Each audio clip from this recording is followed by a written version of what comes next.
Wassalatu wassalamu ala Rasulillah Muhammad bin Abdillah, la hawla wa la quwwata illa billah. Asyhadu an la ilaha illallah wahdahu la syarika lah, wa asyhadu anna Muhammadan abduhu wa rasuluhu la nabiyya ba'da. Amma ba'di wa masyhur amma ba'du wa nutlu bi nisfil harkat amma ba'du. Faqad qala Allah Ta'ala fi ayatihil karim wa huwa asdaqul qailin, asta'in billahi minasy syaithanir rajim. Laqad kum fi Rasulillahi uswatun hasanah liman kana yarjullaha wal yawmal akhir wa dzakarallaha katsiran. Al-ayat. Wa qala Nabiyyu sallallahu alaihi wa alihi washabbihi wa barik wasallam, man ahya sunnati faqad ahabbani wa man ahabbani kana ma'i fil jannah. Al-hadis. Sadaqallahul azim wa sadaqa rasuluhun nabiyyul habibul karim wa nahnu ala dzalika minasyahidin wa syakirina walhamdulillahi rabbil alamin. Tiada undan kata yang paling indah diucapkan pada kesempatan pagi menjelang siang ini selain kita memanjatkan rasa puja-puji serta syukur kepada Allah yang Maha Ghafur, yang dengan berkah dan inayahnya alhamdulillah pada kesempatan hari ini kita dapat berkumpul bersilaturahmi dalam rangka Maulid Nabi reuni bulanan Pondok Pesantren Al-Ittihad. Semoga perkumpulan kita semua mengundang ridho dan rahmatnya Allah Subhanahu wa Ta'ala. Beriring salawat beserta salam semoga tercurah dan berlimpah kepada junjungan alam Nabi besar Muhammad sallallahu alaihi wa alihi wasallam, kepada para keluarganya, para sahabatnya dan pengikutnya hingga akhir zaman, terutama kita segenap jamaah. Semoga senantiasa nanti di yaumil kiamat diakui sebagai umatnya dan mendapatkan syafaat darinya. Amin ya Allah ya Rabbal alamin. Al-alim al-alamah nada'i Allah, keluarga besar Pondok Pesantren Al-Ittihad, para guru-guru alladzina yuzkar ismuhu namun tidak mengira takdim dan hormat saya kepada keluarga besar Al-Ittihad. Semoga keluarga besar Al-Ittihad ditambahkan kemanfaatan ilmunya baik dini wa dunya wal akhirah. Para jamaah peserta reuni bulanan Pondok Pesantren Al-Ittihad, Master of Ceremony alias MC, dan istri tercinta Ustazah Siti Masito, juga Besti Ustazah Unayah yang dari Cimone, peserta salah satu yang paling jauh eksis dan aktif selalu hadir di pengajian bulanan. Semoga semuanya ditambahkan kemuliaan oleh Allah Subhanahu wa Ta'ala.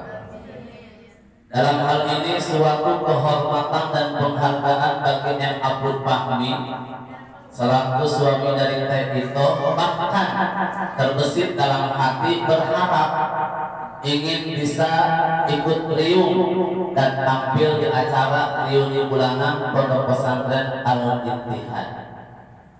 Bahkan dalam hati sudah direncanakan ingin disampaikan kemajuan dan peningkatan pengajian reuni bulanan ini tidak terfokus kepada para alumni. Justru masing-masing alumni ada yang sudah jadi ustazah, punya santri, ada yang sudah jadi kiai, punya jamaah, ada yang punya jabatan lurah mungkin camat, pasti punya bawahan. Dengan adanya santri, jamaah dan bawahan tersebut, ketika reuni bulanan pesantren Al-Ittihad dibawa semua rombongannya. Ustazah Siti Masito dari Sumur Bandung bawa santri satu mobil, Ustazah Unayah bawa santri rombongan satu mobil, Buya Kandi, Bapak Lurah bawa jamaah. Kalau peserta reuni alumni 10 orang saja sudah masing-masing bawa satu mobil, pasti sudah 10 minimal satu mobil itu ada 100 orang, kali 10 berarti sudah 100 orang. Itu baru 10 alumni. Sedangkan alumni Al-Ittihad ini berdiri, Umi maaf, berdiri Al-Ittihad tahun berapa? Sampai sekarang sudah berapa tahun? 40 tahun. Berarti sudah berapa ratus alumni Al-Ittihad? Pertanyaannya, apakah semua alumni Al-Ittihad ini sudah diundang? Sudah masuk ke dalam grup semuanya? Urusan begitu. Mini gue dari kampung hitam.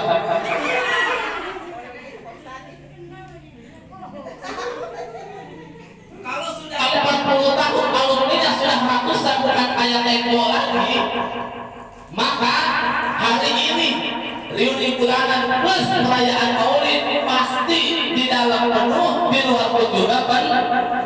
Tapi sekarang juga penuh, tapi penuhnya di pojok-pojok. Makanya jangan dari sekarang, apalagi sudah diinstruksikan oleh salah satu anak dari guru kita yang menyampaikan sambutan atas nama Keluarga Besar Al-Ittihad, jamaah setempat pun juga diundang, masyarakat Lumbung pun juga diundang, dan bukan hanya milik reuni alumni Al-Ittihad, tapi pengajian ini adalah milik umat, wajahnya di Al-Ittihad. Insya Allah itulah pengajian reuni bulanan, ada kemajuan dan peningkatan. Semakin banyak jamaahnya pasti kuenya pun juga bukan dari sukun, apalagi unik ada yang hajatan sisa sepotong lagi buat Ustaz Abdul Fahmi berceramah dibawa ke Bandung.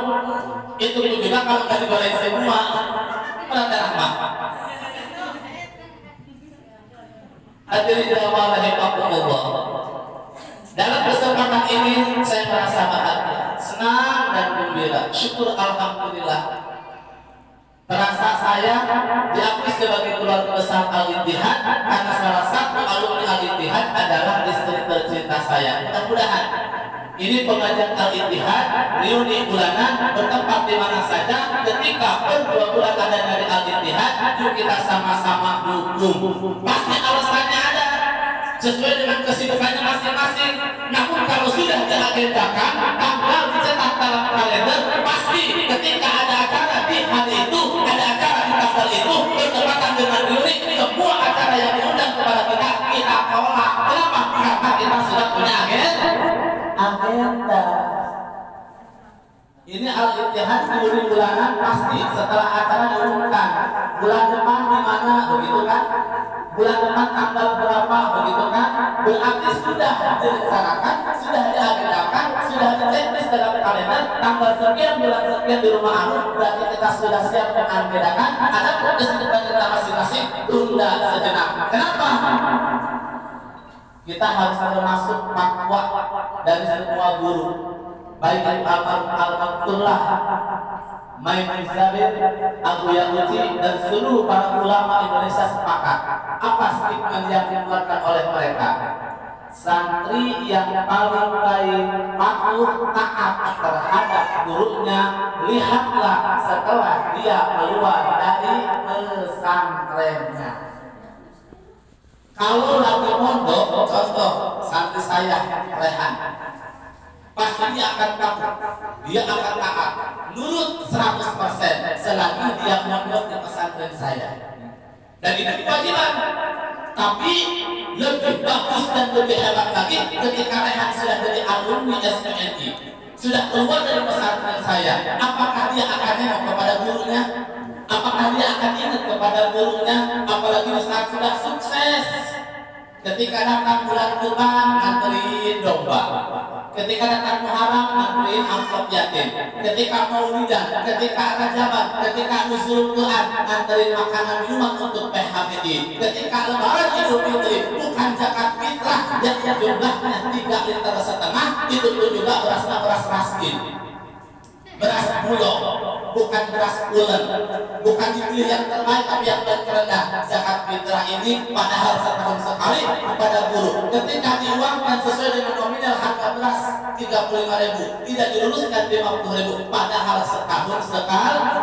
Santri yang baik adalah lihat ketika dia sudah keluar dari pesantrennya, apakah dia ingat dan mau berkunjung kepada gurunya. Itulah adalah santri yang paling terbaik. Dengan adanya reuni pengajian bulanan seperti ini, guru-guru, para santri alumni mereka yang eksis aktif setiap bulannya hadir. Insya Allah ini adalah alumni terbaik Al-Ittihad. Amin ya rabbal.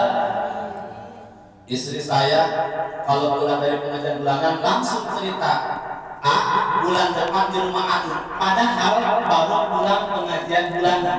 Bulan depan sudah disebut, berarti sudah direncanakan, sudah dipersiapkan. Sampai beliau berkata, apakah tanggal kita punya kesibukan atau ada panggilan atau ada keluar? Kalau belum ada panggilan keluar, mohon izin. Nok tidak bisa ikut karena Nok mau hadir pengajian bulanan, mohon izin. Izinnya sebulan sebelum acara pengajian.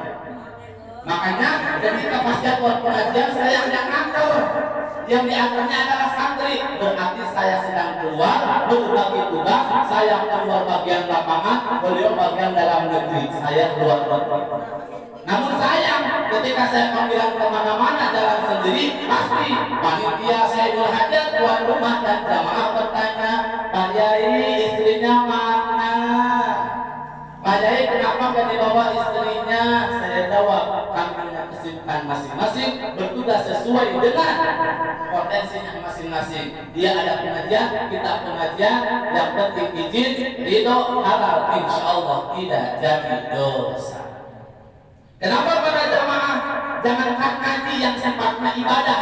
Kalau itu berangkat ngaji, ulayah tanpa izin dari suami, pakai motor berdua jauh-jauh dari sana, kalau hujan kehujanan, kalau panas kepanasan, mana pekel, mana cangkul. Para jamaah rahimakumullah, maka ibadah tersebut akan sirna menjadi dosa. Sekalipun haji ibadah kalau tanpa izin suami tidak jadi ngajinya, tidak jadi pahalanya, balintah jalannya berangkat ke pengajian menjadi dosa. Makanya ibu mau berangkat ke pengajian izin suami dulu. Bagaimana kalau suaminya kerja sebulan pulang, pulangnya tahunan, izinnya dari Allah.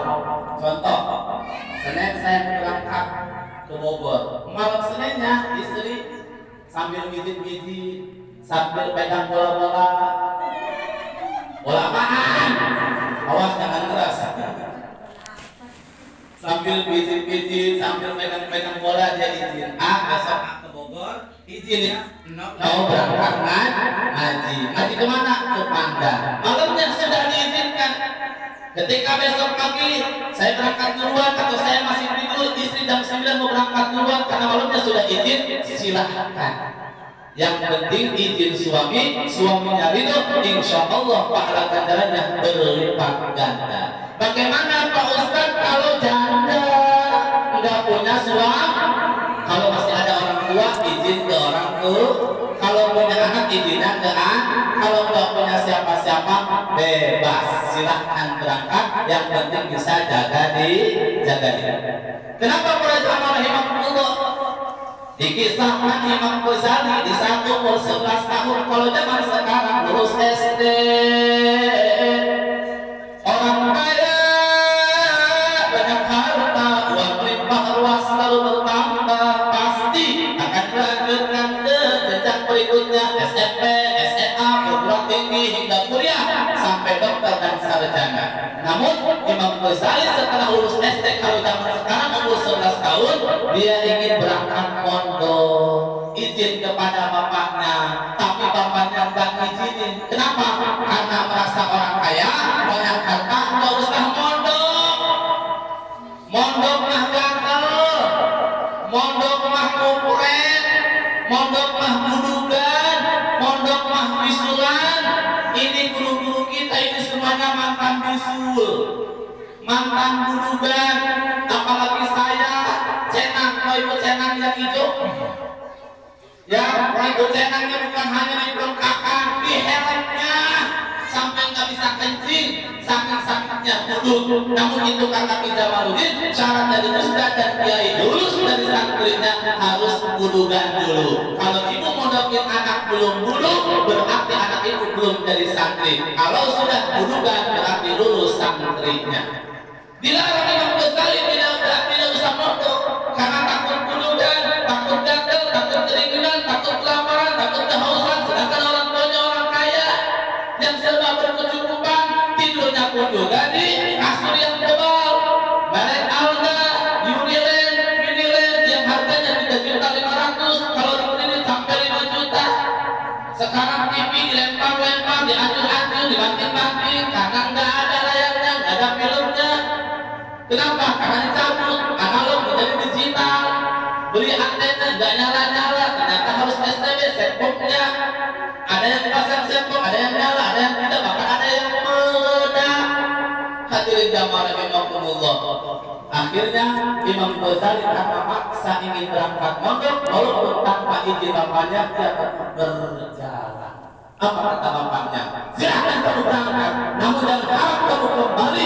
Seluruh warisan akan disetor dan saya tidak akan nengok sedikit pun kamu tidak dapatkan warisan. Tidak diakui sebagai anak karena Imam Ghazali itu ingin berangkat mondok. Dia jalan seorang diri. Ketika Imam Ghazali sudah 1 minggu di pesantren, pulang ke rumahnya. Assalamualaikum Pak, Jali pulang Pak. Assalamualaikum Pak. Kata bapaknya, suara si Jali 1 minggu mondok udah pulang, pasti dia nggak betah. Biasa tidurnya enak, makannya enak, serta ada makan dilayani oleh pembantu. Sekarang dia mondok seminggu udah pulang, pasti nggak betah, pasti gatel, pasti kedinginan, pasti kelaparan. Bergegas kapan Imam Ghazali lari membuka pintu. Ketika buka pintu, Jali kamu nggak betah ya? Kenapa udah seminggu, baru seminggu mondok sudah pulang? Apa kata Imam Ghazali? Pak, saya mondok 1 minggu pulang bukan karena nggak betah, bukan karena gatel beludan, bukan karena kelaparan dan kehausan. Justru saya mau memberikan kabar gembira kepada Bapak bahwa sesungguhnya saya mondok 1 minggu di pesantren sudah mendapatkan kunci surga. Kunci surga? Surga itu ada di langit. Jumlahnya ada 8. Pintunya sangat besar. Lebarnya menurut riwayat 14 lipat alam dunia. Kalau bumi ini 7 lapis, lapis pertama kepada lapis yang kedua 15 tahun jaraknya kali 7, 3.500 kali 14 kali lipat. Itu baru lebarnya, belum tinggi dan panjangnya. Bayangkan pintunya sebesar apa, dan kalau pintunya besar, pasti kuncinya pun juga besar. Emang kuncinya sebesar apa Jali? Terbuat dari apa Jali? Logam, emas, perak, tembaga, atau? Jawaban Imam Ghazali, kunci surga bukan berbentuk benda atau barang. Tidak sebesar apa yang kita bawa, pikul berat rasanya. Namun kunci surga itu ringan, bahkan mudah untuk diucapkan. Apa itu Jali? Suratul Fatihah.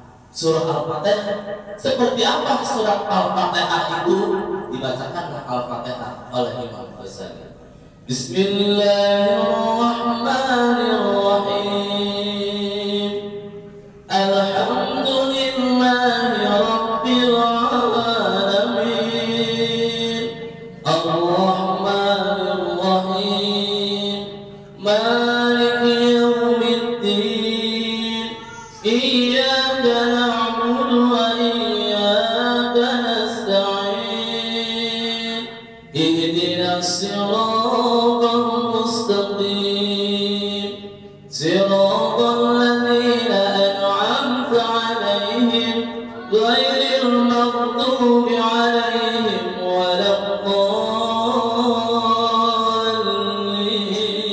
waladdallin.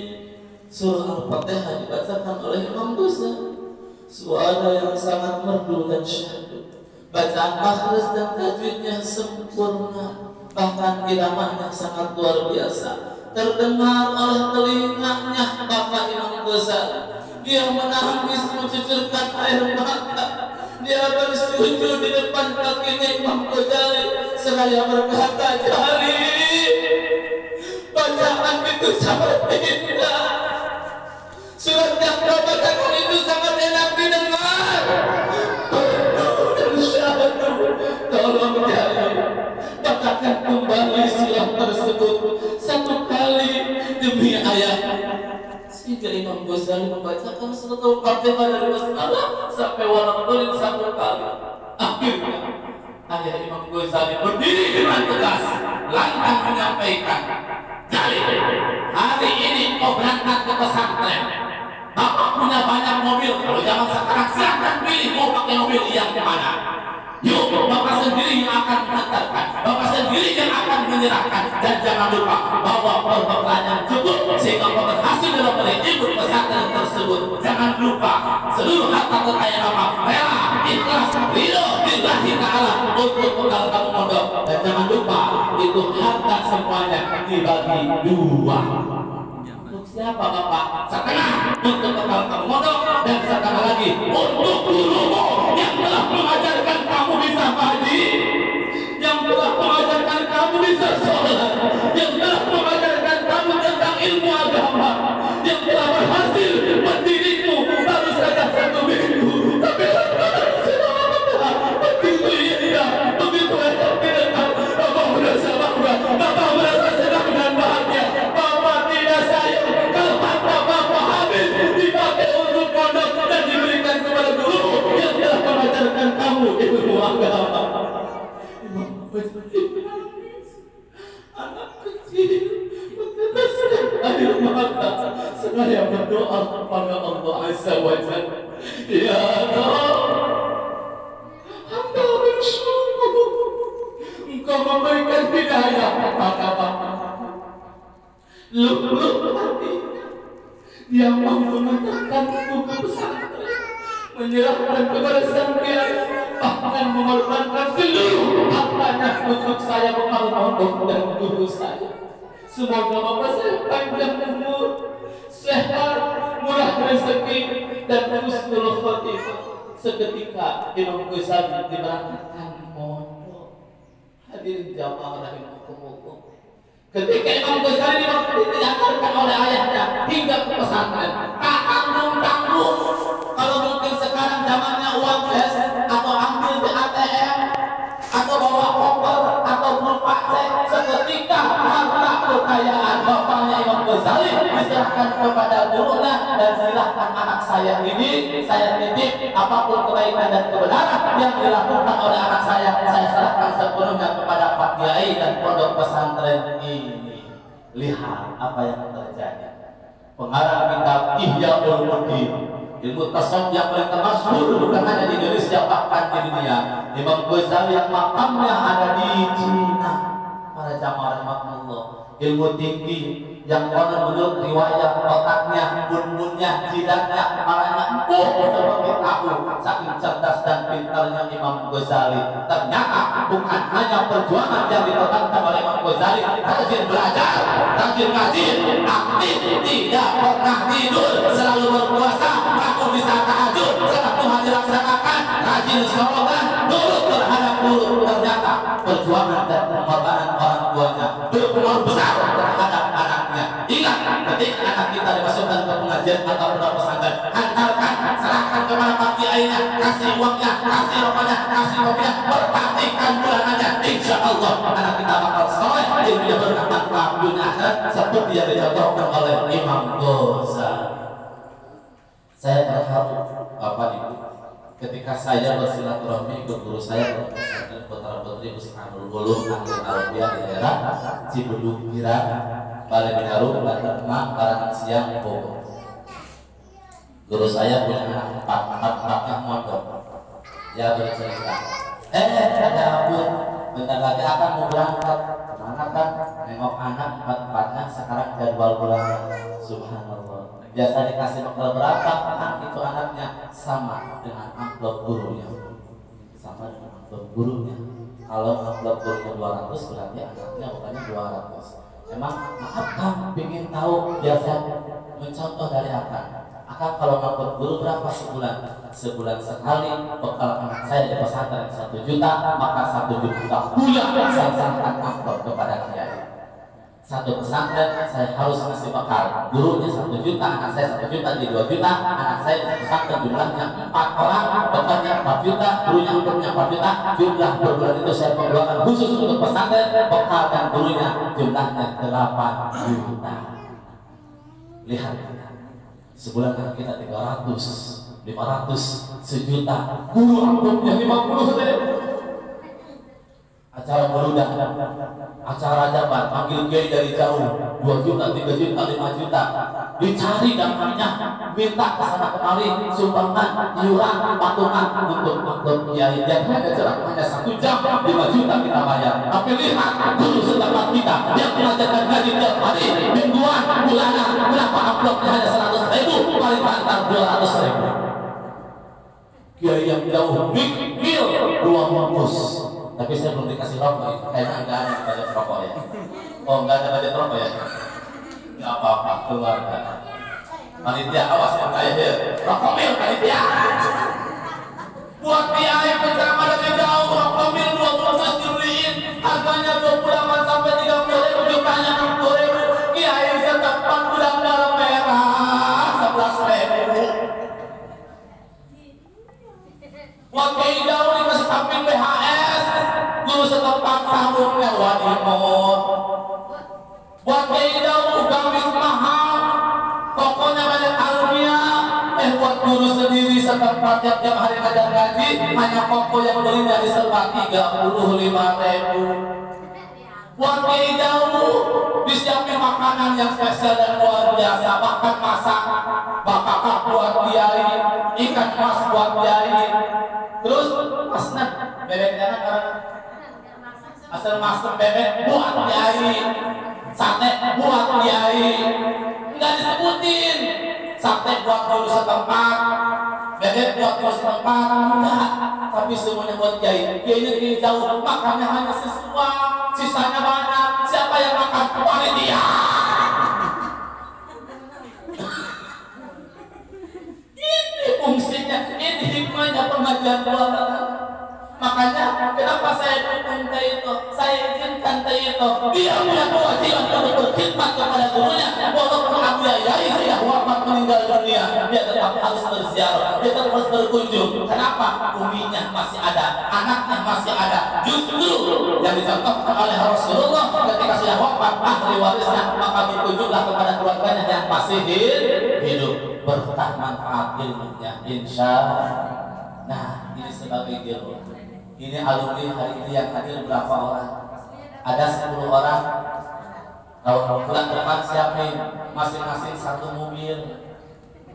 Minimal yang punya motor 5 motor kali 2 udah 10 orang.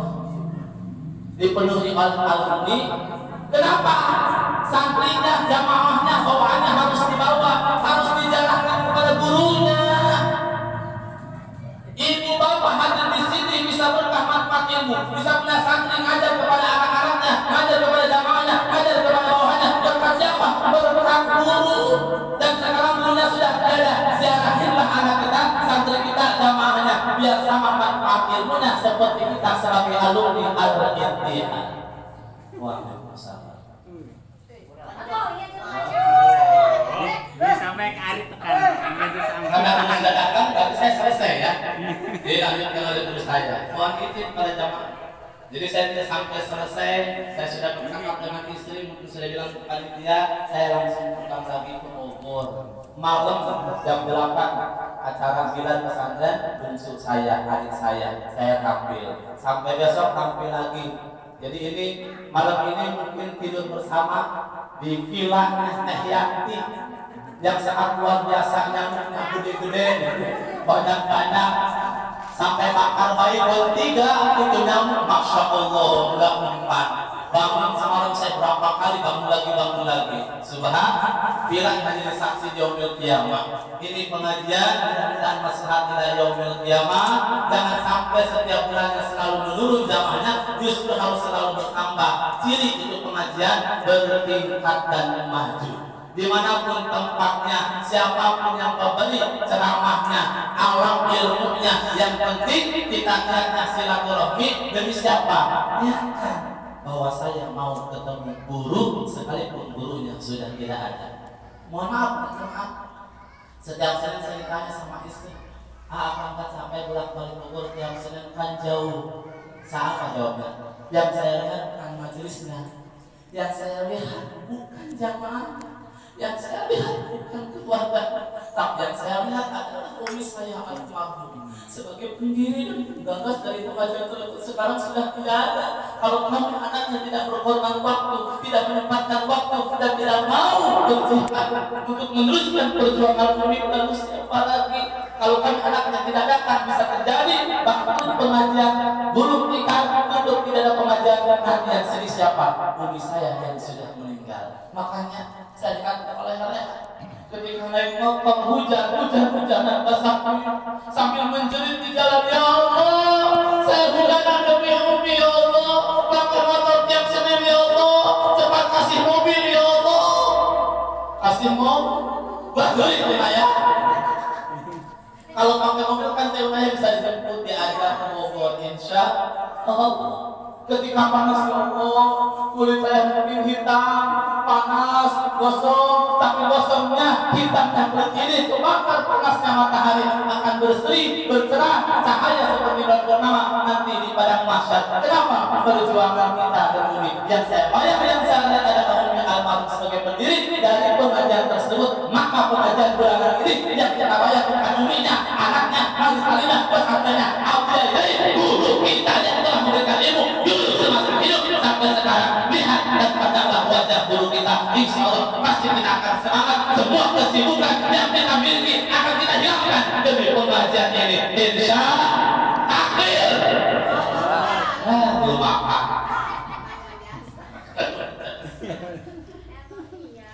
Saya gak ikut makan ya, saya langsung pulang aja, insya Allah. Nah, gak usah dibungkus juga kan? Saya ini mau dihajarkan nggak jadi ya, akhirnya mau tidak mau masak, niatkan buat maulid Rasul. Namun yang ajak ini, oh si bapak, mudah-mudahan berkah.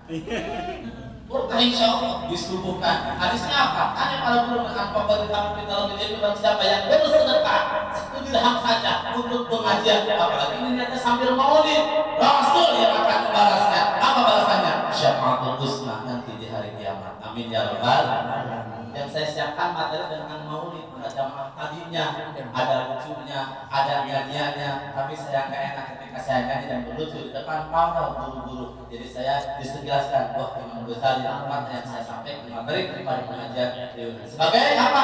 Hero semangat agar tahun depan, bulan depan lebih semangat lagi, lebih ramai lagi, lebih maju lagi pengajian ini. Jangan sampai padam.